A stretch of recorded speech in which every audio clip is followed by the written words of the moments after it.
प्रणाम, जय जय श्री राम दोस्तों। मैं वैष्णवी, मैं पूजा, मैं पूनम, मैं इसके जग्गू। भैया हो सबका स्वागत है, वंदना अभिनंदन है। बहुत प्यारे से कजरी गीत के साथ है और भक्ति कजरी गीत है। वो गीत कैसे आप सबका लग तनी कमेंट करे चाहिए, फुलज के साथ सपोर्ट करे चाहिए। गीत कैसे लग कमेंट करके जरूर बताइए। और एक बात आवश्यक सूचना आप सभी के लिए, जितने लोग वीडियो को देखते हैं, कोई कमेंट करता है तो कोई लाइक नहीं करता। लाइक तो वैसे अगर 20 व्यूज आ जाए तो लाइक का कोई नामो निशान ही नहीं रहता। जो लोग वीडियो देखते हैं, वैसे तो हम समझ रहे हैं अगर फुल वॉच नहीं कर रहे हो तो कम से कम एक लाइक तो करके जाया करो आप लोग। और का इतना नेट खराब करा था, डेली नेट खराब तो जा आपका कुछ जाता नहीं है, सिर्फ उस पे ऐसे छूना ही रहता है। और न जेब से रुपया जाए का है, न घर के तोरे गेहूँ चाउर जाए का है सबके। गेहूँ चाउर जात हो तो एकदम कहा सिर्फ हाँ भाई अंगूरी छुआवे परत है। तो निवेदन है कि आप सब तो पान ना अंगूरी छुई तो वैसे छुआवत वही है फालतू। तो आप सभी से निवेदन है कि आप लोग लाइक जरूर, मोबाइल ले रहे तो बंद करके रखे रहा। तो चलिए गीत को सुनिए, कजरी गीत। भैया आषाढ़ लागबा, आषाढ़ में कजरी गीत सुनत जा। कैसे लाग कमेंट कर जाइए।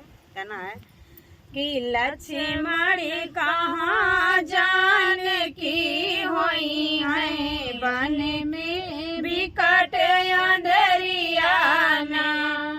लक्ष्मण कहाँ जाने की होई है, बन में बिकट अंधरियाना। सावन गरजे भादो बरसे, सावन गरजे भादो बरसे, चमकते अजबी जुरियाना। लक्ष्मण कहाँ जाने की होई है, ऐसी बिकट अंधरियाना। लक्ष्मण कहाँ जाने की होई है, ऐसी बिकट अंधरियाना।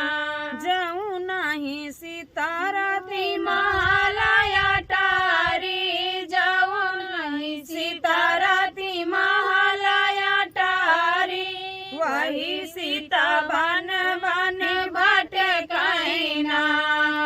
लक्ष्मण कहाँ जाने की होई है, ऐसी बिकट अंधरियाना। जाऊँ नहीं सीता दरिया गलैचा, जाऊँ नहीं सीता दरिया गलैचा। दरिया गलैचा हो दरिया गलैचा, जाऊँ नहीं सीता हो दरिया गलैचा। वही सीता चलाई पथरियाना। लक्ष्मण कहाँ जाने की होई है, ऐसी बिकट अंधरियाना। जाऊँ नहीं सीता खाती पूरी सोहारी, जाऊँ सीता खाई रही पूरी सोहारी। वही सीता पतिया चबाई है ना, वही सीता पतिया चबाई है ना।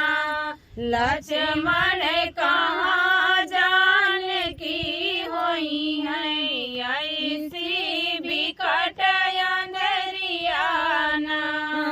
जाऊँ वही सीता सोई फूलावा कैसे जिया, जाऊँ वही सीता सोई फूलावा कैसे जिया। वही सीता सोवत चटैयाना, वही सीता सोवत चटैयाना। लक्ष्मण कहाँ जाने की होई है, ऐसी बिकट अंधरियाना। जाऊँ सीता राही है सबके दुलारी, जाऊँ सीता रानी सबके दुलारी। वही सीता भाई बन बसियाना, कि वही सीता भाई बन बसियाना।